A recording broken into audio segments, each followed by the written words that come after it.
ways.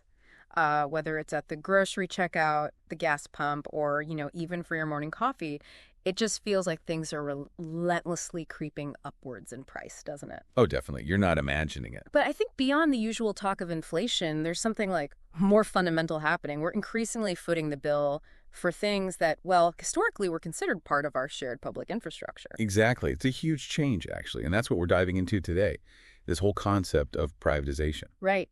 So in simple terms, it's the process of transferring ownership, operation, and funding of services and assets from the public sector, that's, us, through our government and taxes, over to private companies. Companies that operate them to make a profit. Precisely. And while it's often presented as like a path to greater efficiency or maybe more choices, it's actually a key driver behind why so many essential parts of our lives are getting more expensive and, honestly, for some people, less accessible. Right. And you've probably encountered phrases like school choice or heard about the supposed magic of free market efficiency, maybe even, concerns about government overspending. Yeah, those buzzwords. Exactly. But what do these ideas actually translate to in our daily lives? That's really what we're going to try and unpack in this deep dive. We'll explore this whole privatization thing and why it has a real, tangible impact on you, no matter how technical the term might sound. And to really get a handle on this, we're looking at two seemingly very different sources today. First, we have Feeling is the Secret, a book from way back in 1944 by Neville Goddard. Okay. This work explores the powerful role of our imagination and feelings in shaping our individual reality. It gets into how our conscious and subconscious minds work, suggesting our consciousness is like the foundation of our world. And it emphasizes feeling your desires as already real. Yeah, that's the core idea, feeling the wish fulfilled. Okay. Then, on what seems like the complete opposite end, we have Deja Saad's video, The Privatization of Everything, How America Sold Itself Out. Right. A very different vibe. This video is a critical look at how public goods and services in America think schools, healthcare, infrastructure have been increasingly moved into private hands for profit. So she breaks down the history, the how, the consequences. Exactly. Across all sorts of sectors, she details the context, the mechanisms used, and the real-world effects we're seeing because of it. Okay, so our mission here then is to kind of connect these dots, these two seemingly unrelated ideas. That's the plan. We want to investigate how our individual mindset, this focus on personal desire, the power of belief. Goddard talks about how that intersects with the big systemic trend of privatization that Saad analyzes. So how does our focus on individual gain, maybe our belief in market solutions, influence this move towards privatizing? Well, pretty much everything. And what are the actual implications for us, for society? Okay, let's start to unpack this. Let's do it. Part one, the consumer mindset and how it's changed our understanding of what public even means anymore. Yeah, Degisha Said's video really gets into this shift, how we've gone from seeing ourselves as citizens, with shared resources, shared responsibilities. To basically individual consumers. Exactly. Yeah. Primarily focused on our own personal benefit and, the price tag. And what's interesting is how this shift is actively kind of marketed, right? Through the language used. Oh, totally. Wow. Think about those phrases Sadie points out. School choice. It subtly frames education like picking a product off a shelf. Instead of a public good. Right. Or free market efficiency, this assumption that profit-driven companies will always do a better job with public services. Cheaper, too. Yeah, but those are just neutral descriptions, are they? They actively shape how we think about our relationship with things like schools or healthcare. Definitely. And this is where it gets really interesting, I think, when we bring in Goddard's ideas. He talks about our individual power, right? Shaping reality through feelings, beliefs. So the question becomes, has this intense focus on our personal power, our individual desires, has that maybe unintentionally paved the way for us to accept a system where everything becomes a commodity, something you have to get for yourself? Like, have we sort of believed ourselves into this reality where the market is the only way? It's a really provocative question. And Saad's video definitely pushes back against that rugged individualism idea. The idea that we should all just pull ourselves up by our bootstraps, no matter what. Exactly. Her argument is that it really undervalues cooperation, community effort, stuff that's fundamental for strong public services that actually benefit everyone. Absolutely. And Saad also points out a pretty cynical tactic, this idea of manufacturing a crisis. Yeah. Tell me more about that. Well, the idea is you intentionally underfund or just neglect public systems, schools, roads, whatever, until they're barely working. Then the story becomes, see, government can't handle this. And that creates an opening for private companies to swoop in looking like saviors. Profiting by selling solutions to problems that were maybe made worse by that lack of public money in the first place. Exactly. It's almost like a setup. Right. It's like a self-fulfilling prophecy almost. Starve the public system, point to the resulting problems, and then say privatization is the only answer. It really makes you wonder how much government inefficiency is actually just a result of deliberate underfunding. Yeah, seriously. Okay, let's move on to part 2. Privatization in action. Sade gives a bunch of really clear examples. Let's start with education. We hear so much about school choice, vouchers, charter schools.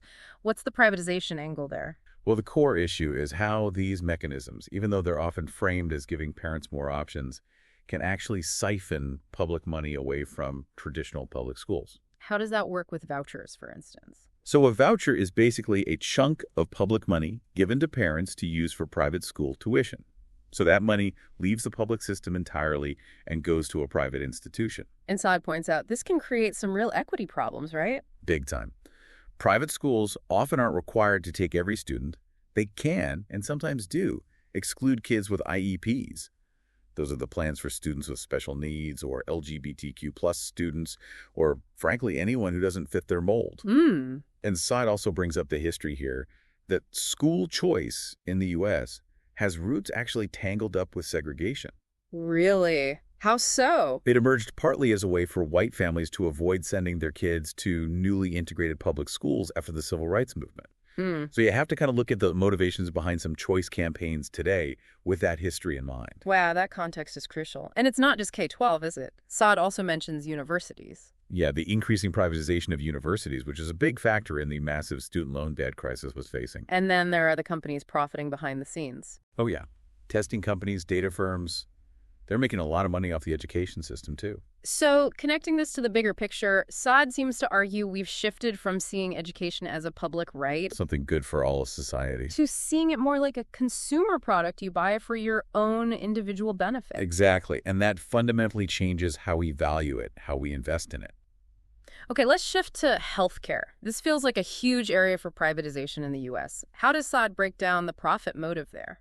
Well, what's really striking about U.S. healthcare is just how deeply embedded profit is at almost every single level. You've got private insurance companies, big pharma, massive hospital networks. And she mentions MCOs, managed care organizations. Right. These are often private insurance companies that manage Medicaid benefits for the government. And here's the really critical, maybe disturbing point. Their financial incentive can actually be to deny care because they often profit more when they spend less on treatments. Wow. That's a really messed up incentive. And does the research back this up? Saad mentions studies. Yeah. She highlights research suggesting that privatizing Medicaid can actually lead to higher costs overall and worse, poorer health outcomes for the patients. And she also talks about disaster capitalism in healthcare using the pandemic. Yeah, the COVID-19 pandemic was kind of a stark example.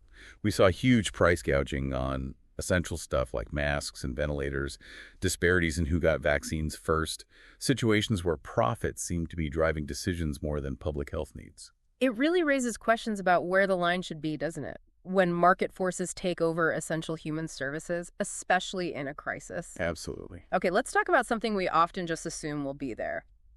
Water. Sade argues it's a fundamental human right. How does privatization affect something so basic? Well, there's this inherent conflict, isn't there, between viewing water as a right for everyone versus treating it like any other commodity to be bought and sold for profit. And she uses Flint, Michigan as an example. Yeah, the tragedy in Flint. While it wasn't a direct corporate takeover, the decisions that led to the water contamination were driven by a cost-cutting, privatization-focused mindset. It shows the terrible risks when you prioritize saving money over public health for something absolutely essential like water. And then you have companies like Nestle pulling out huge amounts of groundwater to bottle and sell. Exactly. Sometimes in places where people are facing droughts or don't even have reliable, safe drinking water themselves. It highlights that conflict again. Profit versus basic needs. And what about the pipes, the infrastructure? That's another huge issue Sade brings up. Aging, leaky water infrastructure across the country needs massive public investment. But the push towards privatization can sometimes mean money gets diverted away from those crucial long-term upgrades. So who's ultimately responsible for ensuring clean water? And what role should profit really play? Those are the key questions, aren't they? Moving on to transportation. Sabe talks about privatizing roads, like toll roads. The Indiana toll road example sounds pretty wild. Oh, it's a classic case study. This major public highway was leased out to a private company for, wait for it, 75 years. 95 years. Yeah. And the state was told, public operation wouldn't bring in nearly as much money as these private investors claimed they could make. And get this, the investors expected to make back their billions in just 15 years. Leaving decades of pure profit. Exactly. And the public impact, not great. Tolls shot up immediately. So people just avoided it. Yeah. Truckers, commuters, they started using smaller local roads, which led to more traffic jams, even more accidents on those routes. Plus, there's a non-compete clause. Meaning the state basically agreed not to build any competing roads for 75 years without potentially having to pay penalties to the private company. Wow. Said calls that intergenerational theft, right? Aptly named, I think. The current generation might get some upfront cash from the deal, but future generations are stuck paying higher tolls and have less ability to manage their own infrastructure needs. It really shows the long-term costs. And she mentions other examples, too. Parking meters in Chicago. Yeah, that one's crazy, too. Privatizing parking meters actually ended up hindering public transit development because the city has to compensate the private company if they remove parking spots for, say, a bus lane. Seriously? Yep. And then there's the ongoing push to privatize air traffic control as well. It just seems like a pattern. Short-term cash for the government, long-term profits for companies, and often long-term costs or constraints for the public. That's a pretty good summary of the concern, yeah. It really makes you question that balance between short-term financial gain and long-term public benefit. Okay, let's get into criminal justice. The privatization of prisons is, well, it's deeply concerning. Said explores this. She does. And what's really troubling is how the profit motive gets directly tied to how many people are locked up. How so? Many private prison contracts have these guaranteed occupancy clauses. The state literally promises to pay for a certain number of beds, whether they're full or not. So there's an incentive to keep the prison full. Exactly. It can create this perverse pressure to maintain high incarceration rates, potentially influencing sentencing or parole decisions, maybe even policing. And Saad mentions pressure on law enforcement to fill beds. Yeah, the focus can shift from actual justice or rehabilitation towards just, feeding the business model. And it's not just prisons themselves. Probation, too. Right. She talks about privatized probation services, using Greenwood, Mississippi as an example. A private company took over managing probation, and it seemed like they created this system where people got trapped paying endless fees and penalties for minor stuff. So it becomes a cycle of debt. Yeah, trapping people in the system while generating revenue for the company. It raises huge ethical questions about profiting off people trying to reintegrate into society. And the history Saad mentions connecting private prisons back to convict leasing after the Civil War. It's a stark reminder of the potential for exploitation when you turn incarceration into a business. A history we definitely need to keep in mind. It makes you question the fundamental values, right? Should profit ever drive things like law and punishment? It's a critical question. Okay, one last area. Welfare and public services. Said gives an example involving Maximus, Inc. Yes, this company was running a publicly funded healthcare call center.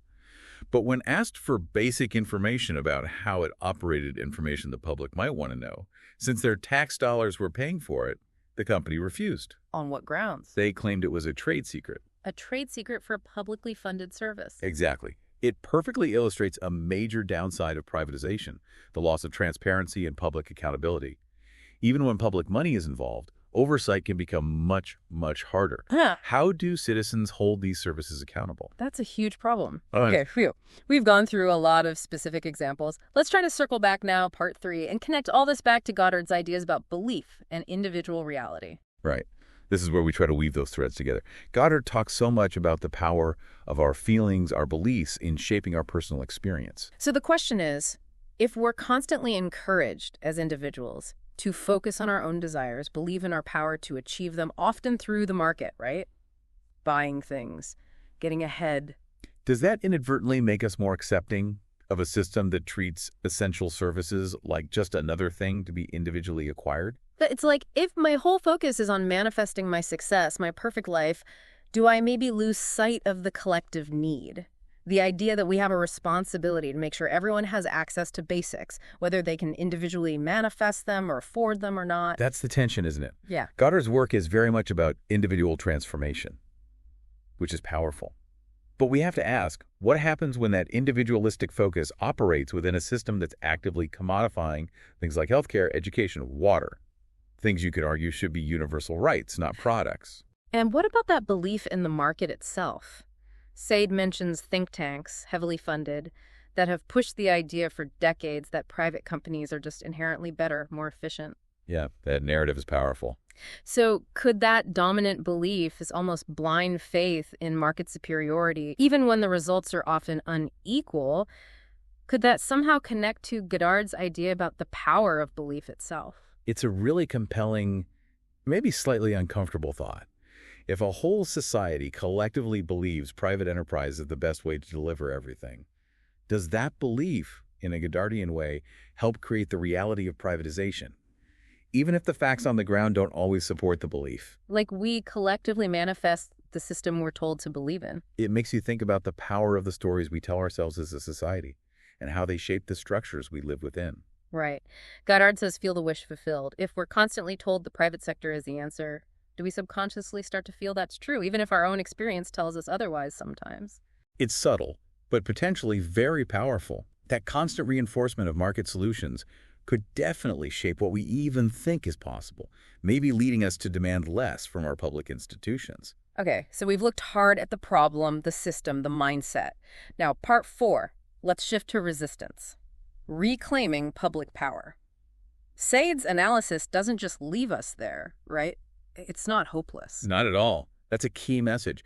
Privatization isn't some unstoppable force of nature. It's a series of policy choices. And choices can be challenged. They can be changed. So what's the first step, according to Said? Recognizing the playbook. Understanding that when you start hearing politicians or pundits really hammer those words, efficiency, choice, innovation applied to public services, that's often a signal, a red flag that privatization might be on the agenda. Be aware of the language. Exactly. And then she stresses engaging locally, talking to, pressuring your local officials, because that's often where these deals start, sometimes under the radar. City councils, state government. That's where the fight often begins. Demanding transparency about proposed deals, calling out corporate influence, those are crucial steps. And just as important, actively supporting the public alternative. Meaning? Investing in and strengthening the public services we already have. Well-funded public transit, good public schools, a strong public health system, showing that public options can work and work well. And ultimately, she calls for a shift in mindset, doesn't she? From seeing ourselves just as consumers. To reclaiming our role as citizens. Citizens with shared rights, but also shared responsibilities to each other. Does she give examples of where this has actually worked? Where people have pushed back successfully? Oh yeah, some really inspiring ones. Chattanooga building its own public broadband network, which is fairly fantastic. I've heard about that one. The town of Felt, California, taking back control of their local water system. Atlanta stopping a plan to privatize its transit system. And broader movements, too, like the push for Medicaid expansion in various states, or the activism around student debt relief. So it shows collective action can make a real difference. Absolutely. It proves it's possible. And the need for transparency and accountability that seems key for any publicly funded service, whether it's run by the government or a private company. Cannot be overstated. Yeah. If our tax dollars are paying for it, we have a right to know how it's run and who's benefiting. Full stop. Saad also argues that strong public investment can create, like, a positive feedback loop. Yeah, a virtuous cycle of shared prosperity. The idea is that when everyone benefits from good public infrastructure and services, it leads to a healthier, more equitable, and ultimately more prosperous society for everyone. She even mentions Chattanooga again, right? With Yeah. Chattanooga 2.0 and the Future Fund as maybe a different kind of partnership. Yeah, that's an interesting one. It's presented as a more citizen-focused public-private partnership. The goal is collaborations, public agencies, businesses, the community working together to improve education from early childhood right up to careers. And the Future Fund. That's a specific part where local businesses and individuals can actually invest directly in education savings accounts for kids in the community. Okay, but even with something like that, which sounds potentially positive, Saud would likely still urge caution, right? Ongoing scrutiny. Oh, absolutely. Yeah. You always need critical evaluation. Is public control really being maintained? Is it actually addressing the root causes of underfunding or just papering over cracks? Making sure the public good is still the top priority. Exactly. Any partnership like that needs constant watching to make sure private interests aren't calling the shots or limiting access for some. Okay, let's try and wrap this up. Bring all these threads together for our outro. We've covered a ton of ground today, wow. We really have. And I think that central connection we explored is how this cultural emphasis on individual power, individual belief, the Goddard side of things, can perhaps unintentionally intersect with and maybe even be exploited by these bigger systemic trends of privatization that Said outlines. Leading to a society where things that feel like they should be basic rights end up being treated more like products you have to buy in the marketplace. Yeah, bought and sold for profit, potentially leaving people behind. So here's maybe the final thought to really chew on for everyone listening. Knowing that our feelings and beliefs do shape our individual realities, how can we collectively, consciously shift our focus? How do we move from prioritizing individual consumption, maybe, towards cultivating a shared belief in and actually demanding strong, well-funded public goods and services? Seeing those not as a drag, but as the essential foundation for a society where everyone can actually thrive. That's a huge question, a really important one to keep asking. And maybe on a more practical level, we just encourage you to think about the examples we talked about in your own town, your own community. Are there signs of privatization happening locally? Yeah. Maybe think about looking into it, getting involved in local meetings, asking those tough questions. Who really benefits from this deal? Ultimately, I guess our hope with this deep dive is that it empowers you, the listener, to see yourself as more than just a consumer. Right. To see yourself as an active participant, someone who actually has a stake and a voice in shaping the future of our shared public resources and services. Thanks for taking this deep dive with us.